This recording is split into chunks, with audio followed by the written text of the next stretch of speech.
अग्नि महापुराण 74वां अध्याय। शिव पूजा की विधि। महादेव जी कहते हैं, स्कंद, अब मैं शिव पूजा की विधि बताऊंगा। आचमन एवं स्नान आदि करके प्रणव का जप करते हुए सूर्यदेव को अर्घ्य दे। फिर पूजा मंडप के द्वार को फट इस मंत्र द्वारा जल से सींचकर आधे में हाथ बीज सहित नंदी आदि द्वारपालों का पूजन करे। द्वार पर उदुम्बर वृक्ष की स्थापना या भावना करके उसके ऊपरी भाग में गणपति, सरस्वती और लक्ष्मी जी की पूजा करे। उस वृक्ष की दाहिनी शाखा पर या द्वार के दक्षिण भाग में नंदी और गंगा का पूजन करे तथा वाम शाखा पर या द्वार के वाम भाग में महाकाल एवं यमुना जी की पूजा करनी चाहिए। तत्पश्चात अपनी दिव्य दृष्टि डालकर दिव्य विघ्नों का उत्सारण निवारण करे। उनके ऊपर या उनके उद्देश्य से फूल फेंके और यह भावना करे कि आकाशचारी सारे विघ्न दूर हो गए। साथ ही दाहिने पैर की एड़ी से 3 बार भूमि पर आघात करे और इस क्रिया द्वारा भूतलवर्ती समस्त विघ्नों के निवारण की भावना करे।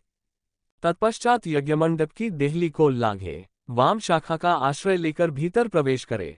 दाहिने पैर से मंडप के भीतर प्रविष्ट हो उदुम्बर वृक्ष में अस्त्र का न्यास करे तथा मंडप के मध्य भाग में पीठ की आधारभूमि में ओम हा वास्तवधिपत्ये ब्रह्मणे नमः इस मंत्र से वास्तुदेवता की पूजा करे। निरीक्षण आदि शस्त्रों द्वारा शुद्ध किए हुए गड्ढों को हाथ में लेकर भावना द्वारा भगवान शिव से आज्ञा प्राप्त करके साधक मौन हो गंगा आदि नदी के तट पर जाए। वहां अपने शरीर को पवित्र करके गायत्री मंत्र का जप करते हुए वस्त्र से छाने हुए जल के द्वारा जलाशय में उन गड्ढों को भरे अथवा हृदय बीज नमः का उच्चारण करके जल भरे। तत्पश्चात पूजा के लिए गंध, अक्षत, पुष्प आदि सब द्रव्यों को अपने पास एकत्र करके भूत शुद्धि आदि कर्म करे। फिर उत्तराभिमुख हो आराध्य देव के दाहिने भाग में शरीर के विभिन्न अंगों में मातृका न्यास करके संहार मुद्रा द्वारा अर्घ्य के लिए जल लेकर मंत्रोच्चारण पूर्वक मस्तक से लगावे और उसे देवता पर अर्पित करने के लिए अपने पास रख ले। इसके बाद भोग्य कर्मों के उपभोग के लिए पानिकच्छपिका कूर्म मुद्रा का प्रदर्शन करके 12 दलों से युक्त हृदयकमल में अपने आत्मा का चिंतन करे। तदनंतर शरीर में शून्य का चिंतन करते हुए 5 भूतों का क्रमशः शोधन करे। पैरों के दोनों अंगूठों को पहले बाहर और भीतर से छिद्र में शून्य रूप देखे। फिर कुंडलिनी शक्ति को मूलाधार से उठाकर हृदयकमल से संयुक्त करके इस प्रकार चिंतन करे, हृदयरंध्र में स्थित अग्नितुल्य तेजस्वी हूँ बीज में कुंडलिनी शक्ति विराज रही है। उस समय चिंतन करने वाला साधक प्राणवायु का अवरोध कुंभक करके उसका रेचक निःसारण करने के पश्चात हूँ फट के उच्चारण पूर्वक क्रमशः उत्तरोत्तर चक्रों का भेदन करता हुआ उस कुंडलिनी को हृदय, कंठ, तालु, भ्रूमध्य एवं ब्रह्मरंध्र में ले जाकर स्थापित करे। इन ग्रंथियों का भेदन करके कुंडलिनी के साथ हृदयकमल से ब्रह्मरंध्र में आए हूँ बीज स्वरूप जीव को वही मस्तक में मस्तकवर्ती ब्रह्मरंध्र में या सहस्रार चक्र में स्थापित कर दे। हृदय स्थित हूँ बीज से संपुटित हुए उस जीव में पूरक प्राणायाम द्वारा चैतन्य भाव जागृत किया गया है। शिखा के ऊपर हूँ का न्यास करके शुद्ध बिंदु स्वरूप जीव का चिंतन करे। फिर कुंभक प्राणायाम करके उस एकमात्र चैतन्य गुण से युक्त जीव को शिव के साथ संयुक्त कर दे। इस तरह शिव में लीन होकर साधक सबीज रेचक प्राणायाम द्वारा शरीरगत भूतों का शोधन करे। अपने शरीर में पैर से लेकर बिंदु पर्यंत सभी तत्वों का विलोम क्रम से चिंतन करे। बिंदु रूप जीव को बिंदुवंत लीन करके पृथ्वी और वायु का एक दूसरे में लय करे। साथ ही अग्नि एवं जल का भी परस्पर विलय करे। इस प्रकार दो विरोधी भूतों का परस्पर शोधन लय करना चाहिए।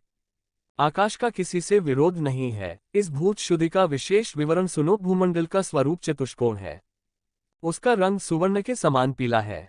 वह कठोर होने के साथ ही वज्र के चिन्ह से तथा इस आत्मीय बीज भूबीज से युक्त है।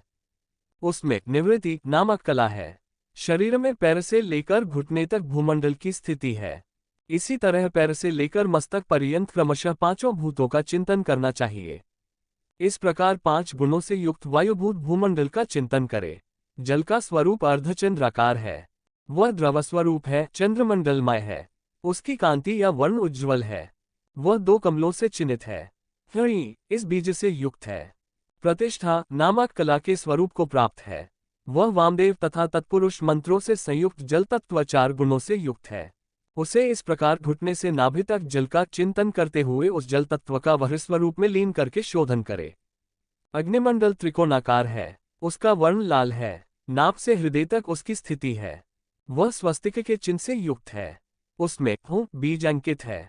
वह विद्याकला स्वरूप है। उसका अघोर मंत्र है तथा वह 3 गुणों से युक्त एवं जलभूत है। इस प्रकार चिंतन करते हुए अग्नितत्व का शोधन करे। वायुमंडल षटकोणाकार है। शरीर में हृदय से लेकर भौहों के मध्य भाग तक उसकी स्थिति है। वह 6 बिंदुओं से चिन्हित है। उसका रंग काला है। वह है बीज एवं सद्योजात मंत्र से युक्त और शांतिकला स्वरूप है। उसमें 2 गुण हैं तथा वह पृथ्वीभूत है। इस प्रकार चिंतन करते हुए वायु तत्व का शोधन करे। आकाश का स्वरूप व्योमाकार, नाद बिंदुमय, गोलाकार, बिंदु और शक्ति से विभूषित तथा शुद्ध स्फटिक मणि के समान निर्मल है। शरीर में भ्रूमध्य से लेकर ब्रह्मरंध्र तक उसकी स्थिति है। वह हों फट इस बीज से युक्त है। शांत्यतीत कला में है। एक गुण से युक्त तथा परम विशुद्ध है। इस प्रकार चिंतन करते हुए आकाश तत्व का शोधन करे। तदनंतर अमृतवर्षी मूलमंत्र से सबको परिपुष्ट करे। तत्पश्चात आधार शक्ति, कूर्म, अनंत पृथ्वी की पूजा करे। फिर पीठ चौकी के अग्निकोण वाले पाय में धर्म की, नैऋत्य कोण वाले पाय में ज्ञान की, वायव्य कोण में वैराग्य की और ईशान्य कोण में ऐश्वर्य की पूजा करनी चाहिए। इसके बाद पीठ की पूर्वादि दिशाओं में क्रमशः अधर्म, अज्ञान, अवैराग्य और अनैश्वर्य की पूजा करनी चाहिए। इसके बाद पीठ के मध्य भाग में कमल की पूजा करे। इस प्रकार मन ही मन इस पीठवर्ती कमलमय आसन का ध्यान करके उस पर देवमूर्ति सच्चिदानंदघन भगवान शिव का आवाहन करे। उस शिव मूर्ति में शिव स्वरूप आत्मा को देखे और फिर आसन, पादुकाद्वय तथा 9 पीठ शक्ति इन 12 का ध्यान करे। फिर शक्ति मंत्र के अंत में वोष्ट लगाकर उसके उच्चारण पूर्वक पूर्वोक्त आत्ममूर्ति को दिव्य अमृत से आप्लावित करके उसमें सकलीकरण करे। हृदय से लेकर हस्त पर्यंत अंगों में तथा कनिष्ठिका आदि अंगुलियों में हृदय नमः मंत्रों का जो न्यास है, इसी को सकलीकरण माना गया है। तत्पश्चात हूं फट इस मंत्र से प्राकार की भावना द्वारा आत्मरक्षा की व्यवस्था करके उसके बाहर, नीचे और ऊपर भी भावनात्मक शक्तिजाल का विस्तार करे। इसके बाद महामुद्रा का प्रदर्शन करे। तत्पश्चात पूरक प्राणायाम के द्वारा अपने हृदय कमल में विराजमान शिव का ध्यान करके भाव में पुष्पों द्वारा उनके पैर से लेकर सिरतके के अंगों में पूजन करे। वे भाव में पुष्प आनंदामृतमय मकरंद से परिपूर्ण होने चाहिए। फिर शिव मंत्रों द्वारा नाभिकुंड में स्थित शिव स्वरूप अग्नि को तृप्त करे। वही शिवानल ललाट में बिंदु रूप से स्थित है, उसका विग्रह मंगलमय है, इस प्रकार चिंतन करे। स्वर्ण, रजत एवं ताम्रपत्रों में से किसी एक पात्र को अर्घ्य के लिए लेकर उसे अस्त्रबीज पद के उच्चारण पूर्वक जल से धोए। फिर बिंदु रूप शिव से प्रकट होने वाले अमृत की भावना से युक्त जल एवं अक्षत आदि के द्वारा हृदय मंत्र नमः के उच्चारण पूर्वक उसे भर दे। फिर हृदय, सिर, शिखा, कवच, नेत्र और अस्त्र इन 6 अंगों द्वारा अथवा इनके बीज मंत्रों द्वारा उस अर्घ्य पात्र का पूजन करके उसे देवता संबंधी मूल मंत्र से अभिमंत्रित करे। फिर अस्त्र मंत्र फट से उसकी रक्षा करके कवच बीज फूंक के द्वारा उसे अवगुंठित कर दे। इस प्रकार अष्टांग अर्घ्य की रचना करके धेनु मुद्रा के द्वारा उसका अमृतीकरण करके उस जल को सब ओर सींचे। अपने मस्तक पर भी उस जल की बूंदों से अभिषेक करे। वहां रखी हुई पूजा सामग्री का भी अस्त्र बीज के उच्चारण पूर्वक उक्त जल से प्रोक्षण करे। तदनंतर हृदय बीज से अभिमंत्रित करके होम बीज से पिंडों अथवा मत्स्य मुद्रा द्वारा उसे आवेष्टित या आच्छादित करे।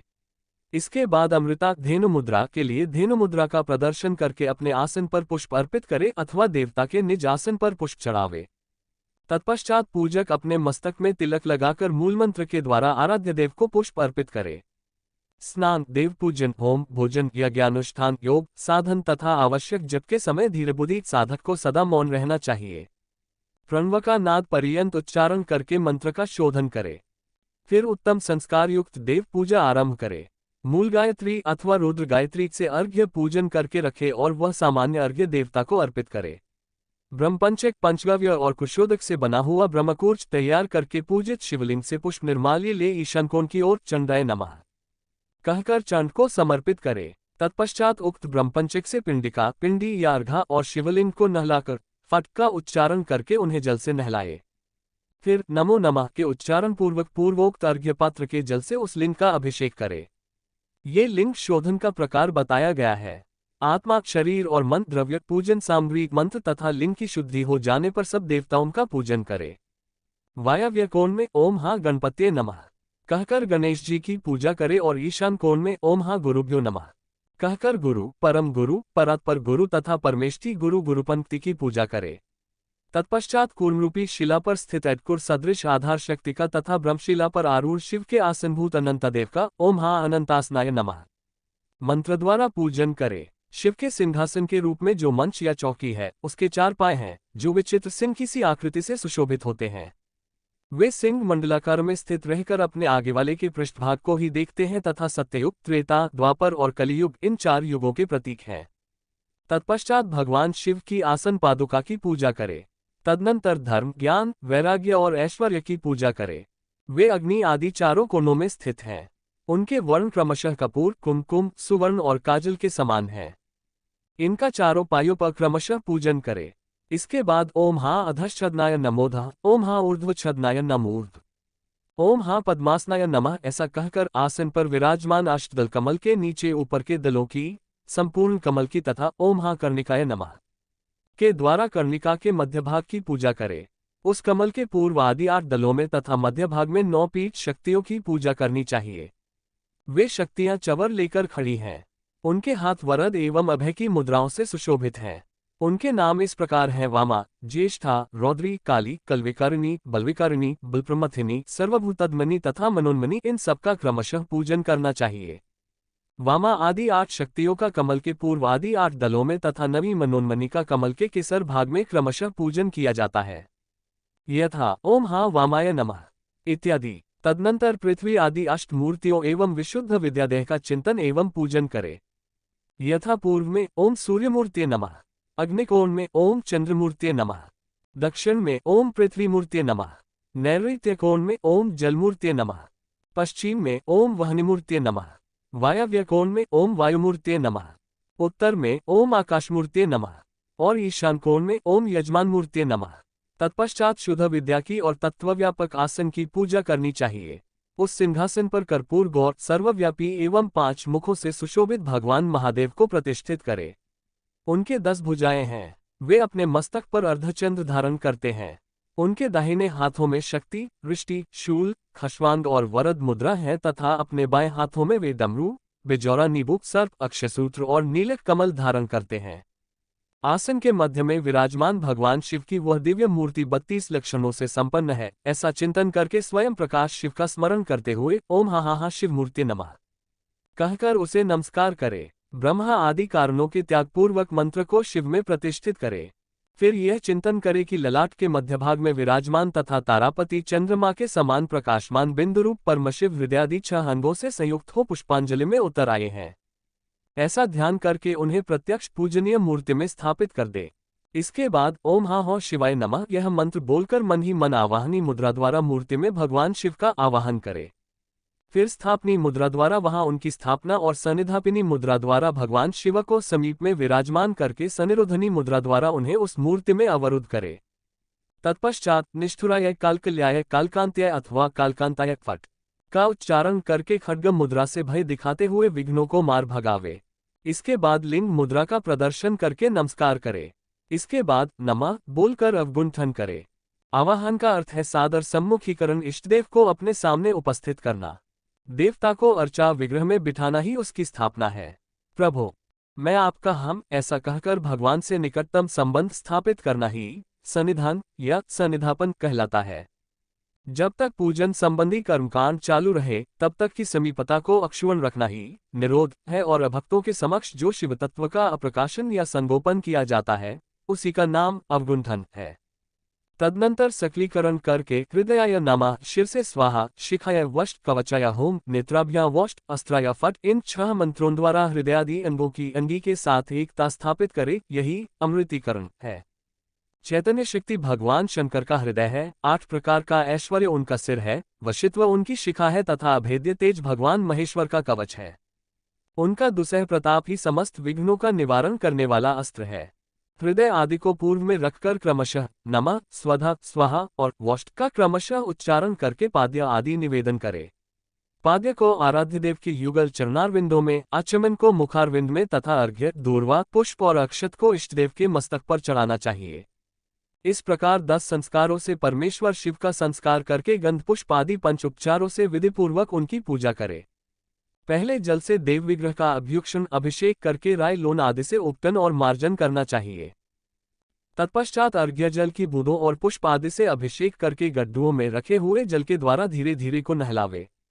दूध, दही, घी, मधु और शक्कर आदि को क्रमशः ईशान, तत्पुरुष, अघोर, वामदेव और सद्योजात इन 5 मंत्रों द्वारा अभिमंत्रित करके उनके द्वारा बारी बारी से स्नान करावे। उनको परस्पर मिलाकर पंचामृत बना ले और उससे को नहलावे।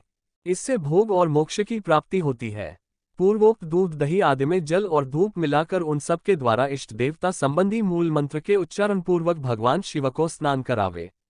तदनंतर जौ के आटे से चिकनाई मिटाकर इच्छानुसार शीतल जल से स्नान करावे।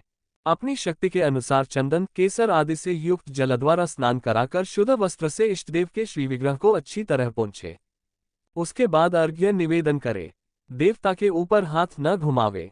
शिवलिंग के मस्तक भाग को कभी पुष्प से शून्य न रखे। तत्पश्चात अन्यान्य उपचार समर्पित करे। स्नान के पश्चात देव विग्रह को वस्त्र और यज्ञोपवीत धारण कराकर चंदन रोली आदि का अनुलेप करे। फिर शिव संबंधी मंत्र बोलकर पुष्प अर्पण करते हुए पूजन करे। धूप के पात्र का अस्त्र मंत्र पट से प्रोक्षण करके शिव मंत्र से धूप द्वारा पूजन करे। फिर अस्त्र मंत्र द्वारा पूजित घंटा बजाते हुए गुलगुल का धूप जलावे। फिर शिवाय नमः बोलकर अमृत के समान सुस्वादु जल से भगवान को आचमन करावे। इसके बाद आरती उतारकर पुनः पूर्ववत आचमन करावे। फिर प्रणाम करके देवता की आज्ञा ले भोगांगों की पूजा करे। अग्निकोण में चंद्रमा के समान उज्ज्वल हृदय का, ईशान कोण में सुवर्ण के समान कांति वाले सिर का, नैऋत्य कोण में लाल रंग की शिखा का तथा वायव्य कोण में काले रंग के कवच का पूजन करे। फिर अग्निवर्ण नेत्र और कृष्ण पिंगल अस्त्र का पूजन करके चतुर्मुख ब्रह्मा और चतुर्भुज विष्णु आदि देवताओं को कमल के दलों में स्थित मानकर इन सब की पूजा करे। पूर्व आदि दिशाओं में दाढ़ों के समान विकराल वज्रतुल्य अस्त्र का भी पूजन करे। मूल स्थान में ओम हा हूं शिवाय नमः बोलकर पूजन करे। ओम हा हृदयाय नमः की शिर से स्वाहा बोलकर हृदय और सिर की पूजा करे। हूं शिखाय वष्ट बोलकर शिखा की है कवचाय होम कहकर कवच की तथा हा अस्त्राय फट बोलकर अस्त्र की पूजा करे। इसके बाद परिवार सहित भगवान शिव को क्रमशः पाद्य आचमन अर्घ्य गंध पुष्प धूप दीप नैवेद्य आचमनीय करोद्वर्तन तांबूल मुखवास इलायची आदि तथा दर्पण अर्पण करे।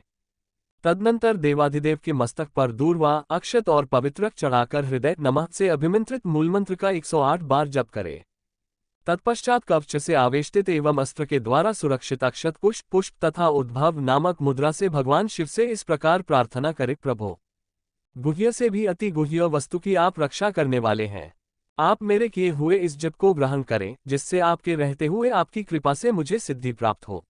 भोग की इच्छा रखने वाला उपासक उपर्युक्त श्लोक पढ़कर मूल मंत्र के उच्चारण पूर्वक दाहिने हाथ से अर्घ्य जल ले भगवान के वर की मुद्रा से युक्त हाथ में अर्घ्य निवेदन करे। फिर इस प्रकार प्रार्थना करे। देव शंकर, हम कल्याण स्वरूप आपके चरणों की शरण में आए हैं, अतः सदा हम जो कुछ भी शुभाशुभ कर्म करते आ रहे हैं उन सबको आप नष्ट कर दीजिए। निकाल फेंकिए। पूक्षा, शिव ही दाता है, शिव ही भोक्ता है, शिव ही यह संपूर्ण जगत है। शिव की सर्वत्र जय हो। जो शिव है वही मैं हूं। इन 2 श्लोकों को पढ़कर अपना किया हुआ जप आराध्य देव को समर्पित कर दे। तत्पश्चात जपे हुए शिव मंत्र का दशांश भी जपे, ये हवन की पूर्ति के लिए आवश्यक है। फिर अर्घ्य देकर की स्तुति करे। अंत में अष्टमूर्तिधारी आराध्य देव शिव की परिक्रमा करके उन्हें साष्टांग प्रणाम करे। नमस्कार और शिव ध्यान करके चित्र में अथवा अग्नि आदि में भगवान शिव के उद्देश्य से यजन पूजन करना चाहिए। इस प्रकार आदि आग्नेय महापुराण में शिव पूजा की विधि का वर्णन नामक 74वां अध्याय पूरा हुआ।